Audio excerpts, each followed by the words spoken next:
ಹುದ್ದೆಗಳಿಗೆ ಯಾರು ಅರ್ಜಿ ಸಲ್ಲಿಸಬೇಕಂದ್ರೆ ಮಹಿಳೆಯರು ಪುರುಷರು ಅರ್ಜಿ ಸಲ್ಲಿಸಿ ಇದರಲ್ಲಿ ಕೂಡ ಮಹಿಳಾ ಅಭ್ಯರ್ಥಿಗಳು ಅಪ್ಲಿಕೇಶನ್ ಹಾಕಿ ಯೋಜನಾ ನಿರಾಶ್ರಿತ ಅಭ್ಯರ್ಥಿಗಳು ಅರ್ಜಿ ಸಲ್ಲಿಸಿ ತೃತೀಯ ಲಿಂಗದ ಮಹಿಳೆಯರು ಅರ್ಜಿ ಸಲ್ಲಿಸಿ ವಿಶೇಷ ಚೇತನರ ಅಭ್ಯರ್ಥಿಗಳು ಅರ್ಜಿ ಸಲ್ಲಿಸಿ ಕನ್ನಡ ಮಾಧ್ಯಮ ಅಭ್ಯರ್ಥಿಗಳು ಅಪ್ಲಿಕೇಶನ್ ಹಾಕಿ ಗ್ರಾಮೀಣ ಅಭ್ಯರ್ಥಿಗಳು ಅರ್ಜಿ ಸಲ್ಲಿಸಿ ಮಾಜಿ ಸೈನಿಕರು ಪ್ರವರ್ಗ 3B ಪ್ರವರ್ಗ 3A ಅದ ನಂತರ ಪ್ರವರ್ಗ 2B 2A ಅದ ನಂತರ ಪ್ರವರ್ಗ 1 ಇವರು ಅರ್ಜಿ ಸಲ್ಲಿಸಬಹುದು. ಪರಿಶಿಷ್ಟ ಜಾತಿ ಪರಿಶಿಷ್ಟ ಪಂಗಡ ಸಾಮಾನ್ಯ ಅಭ್ಯರ್ಥಿಗಳು.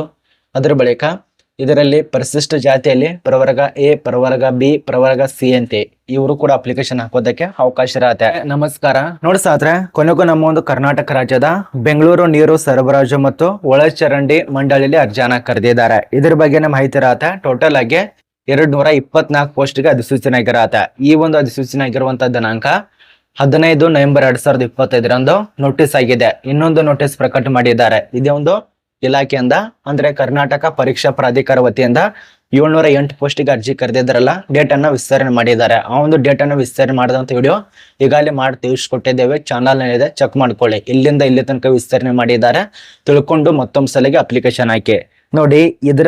ಇದ್ರ ಬಗ್ಗೆ ಮಾಹಿತಿ ಇರತ್ತೆ. 2 ವಿಭಾಗದಲ್ಲಿ ಅರ್ಜಿ ಕರೆದಿದ್ದಾರೆ. ಮೊದಲನೇ ವಿಭಾಗ ಕಲ್ಯಾಣ ಕರ್ನಾಟಕ ವೃಂದದಲ್ಲಿ ಅರ್ಜಿ ಕರೆದಿದ್ದಾರೆ. ಅದರ ಬಳಿಕ ಉಳಿಕೆಯ ಮೂಲ ವೃಂದದಲ್ಲಿ ಅರ್ಜಿ ಕರೆದಿದ್ದಾರೆ. 2 ನೋಟಿಸ್ ಅನ್ನ ರಿಲೀಸ್ ಮಾಡಿದ್ದಾರೆ ಕರ್ನಾಟಕ ಸರ್ಕಾರದಿಂದ. ಈ ಒಂದು ನೋಟಿಸ್ ಆಗಿದ್ದು ಶನಿವಾರ ದಿನ ಈ ಒಂದು ನೋಟಿಸ್ ರಿಲೀಸ್ ಮಾಡಿದ್ದಾರೆ. ಇದ್ರ ಬಗ್ಗೆನ ಸಂಪೂರ್ಣ ಮಾಹಿತಿ ಇರತ್ತೆ. ಎಷ್ಟು ಹುದ್ದೆಗಳು, ಅದ ನಂತರ ವಿದ್ಯಾರ್ಹತೆ ಏನಾಗಿರ್ಬೇಕು, ಏಜ್ ಲಿಮಿಟ್ ಏನು, ಎಷ್ಟು ವರ್ಷ ಸರಿಲಿಕ್ಕೆ ಕೊಟ್ಟಿದ್ದಾರೆ, ಯಾವ್ಯಾವ ಪೋಸ್ಟ್ ಖಾಲಿ ಇದಾವೆ ಮತ್ತು ಸಂಬಳ ಎಷ್ಟು ಕೊಡ್ತಾರೆ ಎಲ್ಲ ಮಾಹಿತಿ ಇರತ್ತೆ. ಮತ್ತೆ ಅರ್ಜಿ ಸಲ್ಲಿಸುವಂತ ವಿಧಾನದ ಬಗ್ಗೆ ಕೂಡ ನಿಮಗೆ 3 ಸ್ಟೆಪ್ ಇದಾವೆ. ಆ ಒಂದು 3 ಸ್ಟೆಪ್ ನಲ್ಲಿ ಏನೇನ್ ಹಾಕ್ಬೇಕು, ಯಾವ ರೀತಿಯಾಗಿ ಹಂತದಲ್ಲಿ ಅಪ್ಲಿಕೇಶನ್ ಹಾಕ್ಬೇಕು ಅದನ್ನು ಕೂಡ ತಿಳಿಸ್ಕೊಡ್ತೇವೆ. ವಿಡಿಯೋ ಕೊನೆತನಕ ನೋಡಿ. ಮತ್ತೆ ಈ ಒಂದು ಚಾನಲ್ ಅನ್ನ ಯಾರು ಸಬ್ಸ್ಕ್ರೈಬ್ ಮಾಡಿಲ್ಲ ಸಬ್ಸ್ಕ್ರೈಬ್ ಮಾಡ್ಕೊಳ್ಳಿ. ಯಾರು ಹೊಸದಾಗಿ ನೋಡತ್ತಿರಲ್ಲ ಅವ್ರು ಮಾತ್ರ ಸಬ್ಸ್ಕ್ರೈಬ್ ಮಾಡ್ಕೊಳ್ಳಿ. ಬನ್ನಿ, ಈ ಒಂದು ನೋಟಿಸ್ ಆಗಿದ್ದು 15 ನವೆಂಬರ್ 2025 ನೋಟಿಸ್ ಆಗಿರುವಂತ ಸಂಸ್ಥೆ ಕರ್ನಾಟಕ ಪರೀಕ್ಷಾ ಪ್ರಾಧಿಕಾರ ವತಿಯದಲ್ಲೇ ಈ ಒಂದು ನೇಮಕಾತಿ ಆಗಿರತ್ತೆ. ಅಂದ್ರೆ ಈ ಒಂದು ಪರೀಕ್ಷೆ ಇದರಲ್ಲಿ ನಡೆಸ್ತಾರೆ. ಬಟ್ ಸಂಸ್ಥೆ ಇಲಾಖೆ ಹೆಸರು ನೋಡಿ, ಬೆಂಗಳೂರು ನೀರು ಸರಬರಾಜು ಮತ್ತು ಒಳಚರಂಡಿ ಮಂಡಳಿ ಅಂತೇಳಿ. ಇದಕ್ಕೆ ಸಂಬಂಧಪಟ್ಟಂತೆ ಇನ್ನಷ್ಟು ಹೆಚ್ಚಿನ ಮಾಹಿತಿ ಪಡೆಯಲು ಗೂಗಲ್ ನಲ್ಲಿ ಸರ್ಚ್ ಮಾಡ್ಕೊಳ್ಳಿ ಅಥವಾ ಯೂಟ್ಯೂಬ್ ನಲ್ಲಿ ಕೂಡ ಸರ್ಚ್ ಮಾಡ್ಕೊಳ್ಳಿ ಅಥವಾ ತಳಗಡೆ ಡಿಸ್ಕ್ರಿಪ್ಷನ್ ಬಾಕ್ಸ್ ಲಿಂಕ್ ಇರತ್ತೆ, ಚೆಕ್ ಮಾಡ್ಕೊಳ್ಳಿ. ಇಲ್ಲಿ ನೋಡಿ, ಬೆಂಗಳೂರು ನೀರು ಸರಬರಾಜು ಮತ್ತು ಒಳಚರಂಡಿ ವ್ಯವಸ್ಥೆ ಕಲ್ಯಾಣ ಕರ್ನಾಟಕ ಉಳಿಕೆ ಮೂಲ ವೃಂದ ಅಂತ ಹೇಳಿ ಇನ್ನೊಂದು ನೋಟಿಸ್ ಇದೆ, ಅದನ್ನು ಕೂಡ ತಿಳಿಸ್ಕೊಡ್ತೇವೆ. ಇಲ್ಲಿ ಖಾಲಿ ಇರುವಂತಹ ಪೋಸ್ಟ್ ಹೆಸರು ಒಂದ್ಸರಿ ನೋಡಿ. ಇದು ತಿಳಿಸ್ಕೊಡ್ತಾ ಇರೋದೀಗ ಕಲ್ಯಾಣ ಕರ್ನಾಟಕ ವೃಂದದಲ್ಲಿ ಖಾಲಿ ಇರುವಂತಹ ಪೋಸ್ಟ್. ಮೊದಲನೇದಾಗಿ ಸಹಾಯಕ ಅಭಿಯಂತರು ಸಿವಿಲ್ ಗ್ರೂಪ್ ಬಿ ಅಂತೇಳಿ, ಅದ ನಂತರ ಸಹಾಯಕ ಅಭಿಯಂತರು ಎಲೆಕ್ಟ್ರಿಕಲ್ ಗ್ರೂಪ್ ಬಿ ದಲ್ಲಿ ಖಾಲಿ ಇರುವಂತಹ ಪೋಸ್ಟ್ ಮತ್ತು ಗ್ರೂಪ್ ಸಿ ದಲ್ಲಿ ಖಾಲಿ ಇರುವಂತಹ ಪೋಸ್ಟ್. ಕಿರಿಯ ಅಭಿಯಂತರ ಸಿವಿಲು, ಕಿರಿಯ ಅಭಿಯಂತರ ಎಲೆಕ್ಟ್ರಿಕಲು, ಕಿರಿಯ ಅಭಿಯಂತರು ಮೆಕ್ಯಾನಿಕಲು, ಕಿರಿಯ ಸಹಾಯಕ ಅಂತೇಳಿ ಗ್ರೂಪ್ ಸಿ ದಲ್ಲಿ, ಕಿರಿಯ ಸಹಾಯಕ ಅಂತೇಳಿ ಗ್ರೂಪ್ ಸಿ ದಲ್ಲಿ, ಮಾಪನ ಓದುಗ ಅಂತೇಳಿ ಗ್ರೂಪ್ ಸಿ ದಲ್ಲಿ. ಇದರಲ್ಲಿ ಎಸ್ ಎಸ್ ಎಲ್ ಸಿ ದವರಿಗೆಲ್ಲ, ಸೆಕೆಂಡ್ PUC ದವರಿಗೆ ಮತ್ತೆ ಯಾವುದೇ ಡಿಗ್ರಿ ಪಾಸ್ ಆದಂತ ಅಭ್ಯರ್ಥಿಗಳಿಗೆ ಅವಕಾಶ ಇರತ್ತೆ. ಯಾವ್ದು ಡಿಗ್ರಿ ಪಾಸ್ ಆಗಿರಬೇಕು ಅದು ಮುಂದುಗಡೆ ನೋಡೋಣ. ಇವುಗಳಿಗೆ ಸಂಬಂಧಪಟ್ಟಂತೆ ಸ್ಯಾಲ್ರಿ ನೋಡಿ, ಇಲ್ಲಿ ಹುದ್ದೆಗೆ ತಕ್ಕಂತೆ ಇರತ್ತೆ. ನಿಮಗೆ ಸ್ಟಾರ್ಟಿಂಗ್ ನಲ್ಲಿ ಹುದ್ದೆಗೆ ಆಧಾರದ ಮೇಲೆ 27,000ದಿಂದ ಸುಮಾರು ನಿಮಗೆ 1,15,000 ತನಕ ಪರ್ ಮಂತ್ ಆಗಿ ಸ್ಯಾಲ್ರಿ ಇರತ್ತೆ. ಮತ್ತು ಹುದ್ದೆಗಳ ಸಂಖ್ಯೆ ನೋಡಿ, ಮೊದಲನೇದಾಗಿ ಸಹಾಯಕ ಅಭಿಯಂತರು 5 ಹುದ್ದೆಗಳು, ಸಹಾಯಕ ಅಭಿಯಂತರು ಎಲೆಕ್ಟ್ರಿಕಲ್ ಸುಮಾರು 1 ಪೋಸ್ಟು, ಇನ್ನು ಉಳಿದಂತ ಪೋಸ್ಟ್ 1, 2 ಈ ರೀತಿಯ ಖಾಲಿ ಇರತ್ತೆ. ಅದನ್ನ ಚೆಕ್ ಮಾಡ್ಕೊಳ್ಳಿ. ಅದ್ರ ಬಳಿಕ ಇನ್ನು ಶೈಕ್ಷಣಿಕ ಅರ್ಹತೆಗಳು ಯಾವುದಕ್ಕೆ ಎಷ್ಟೆಷ್ಟು ಆಗಿರ್ಬೇಕಂತ ಹೇಳಿ ವಿದ್ಯಾರ್ಹತೆ ಬಗ್ಗೆ ಮಾಹಿತಿಯನ್ನ ತಿಳಿಸ್ಕೊಟ್ಟಿದ್ದಾರೆ. ಇಲ್ಲಿ ನಿಮಗೆ ಈ ರೀತಿ ತಿಳಿಸ್ಕೊಡ್ತಾ ಹೋದ್ರೆ ತುಂಬಾ ಲಾಂಗ್ ಆಗತ್ತೆ.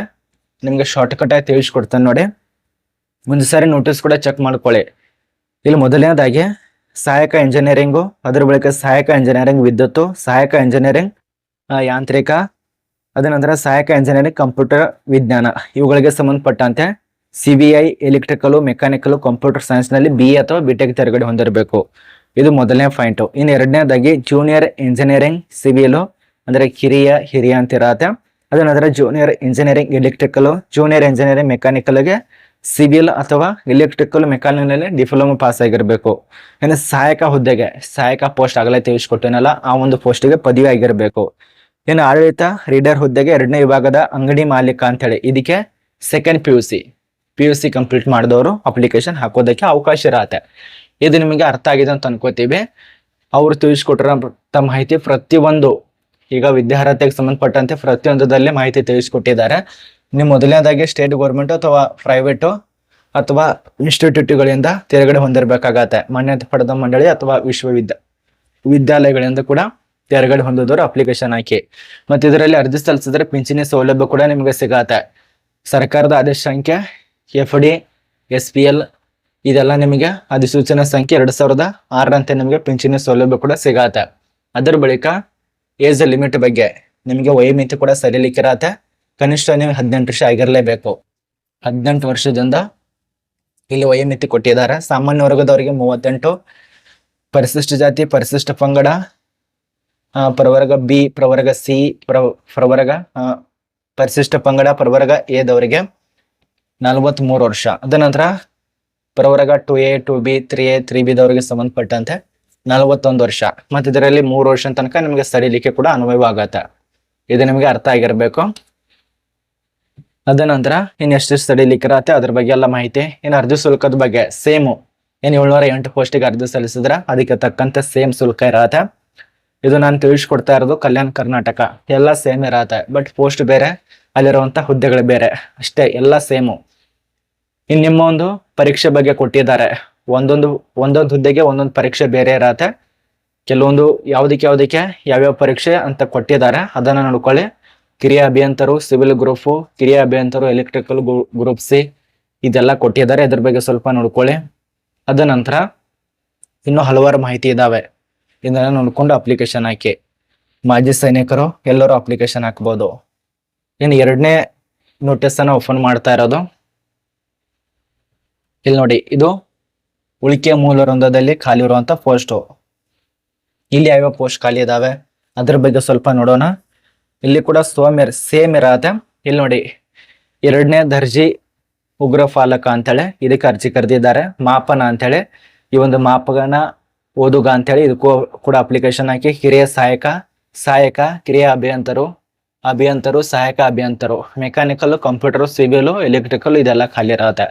ಇನ್ನೆಷ್ಟು ಪೋಸ್ಟ್ ಖಾಲಿ ಇದಾವೆ? ಟೋಟಲ್ ಆಗಿ 2 ವಿಭಾಗ ಸೇರಿಸಿಕೊಂಡು 224 ಪೋಸ್ಟಿಗೆ ಅರ್ಜಿ ಕರೆದಿದ್ದಾರೆ. ಆಲ್ ಕರ್ನಾಟಕ ರಾಜ್ಯದಲ್ಲಿ 224. ಇದಕ್ಕೆ ಅರ್ಜಿ ಸಲ್ಲಿಸಿದ್ರೆ ಬೆಂಗಳೂರಿನಲ್ಲಿ ಕೆಲಸ ಇರತ್ತೆ. ಹುದ್ದೆಗಳ ಸಂಖ್ಯೆ 224. ಸಂಸ್ಥೆ ಬೆಂಗಳೂರು ನೀರು ಸರಬರಾಜು ಮತ್ತು ಒಳಚರಂಡಿ ವ್ಯವಸ್ಥೆ. ಆಯ್ಕೆ ಪ್ರಕಾರದಲ್ಲಿ ನಿಮಗೆ OMR ಲಿಖಿತ ಪರೀಕ್ಷೆ, ಡಾಕ್ಯುಮೆಂಟ್ಸ್ ಪರಿಶೀಲನೆ, ಸಂದರ್ಶನ ಮೂಲಕ ಆಯ್ಕೆ ಮಾಡ್ತಾರೆ. ಇನ್ನು ಇದಕ್ಕೆ ಪ್ರಮುಖ ದಿನಾಂಕಗಳ ಬಗ್ಗೆ, ಇದಕ್ಕೆ ಅರ್ಜಿ ಸಲ್ಲಿಸಲು ಈಗಾಗಲೇ ಅರ್ಜಿಗಳು ಪ್ರಾರಂಭ ಆಗಿದೆ. 15ನೇ ತಾರೀಕಿನಿಂದ. ಏಜ್ ಲಿಮಿಟ್ ಕೂಡ ಸೇಮ್ ಇರತ್ತೆ, ಎಲ್ಲ ನೋಡ್ಕೊಳ್ಳಿ.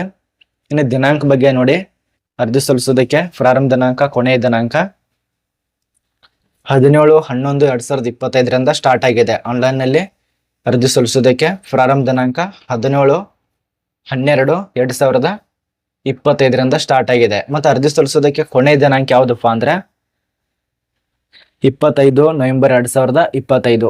ಅಲ್ಲಿ ತನಕ ಮಾತ್ರ ನಿಮ್ಗೆ ಅವಕಾಶ ಕೊಟ್ಟಿದ್ದಾರೆ. ಈ ಒಂದು ದಿನಾಂಕ ಬಹುಶಃ ಮತ್ತೆ ಇದನ್ನು ಕೂಡ ವಿಸ್ತರಣೆ ಮಾಡ್ತಾರೆ.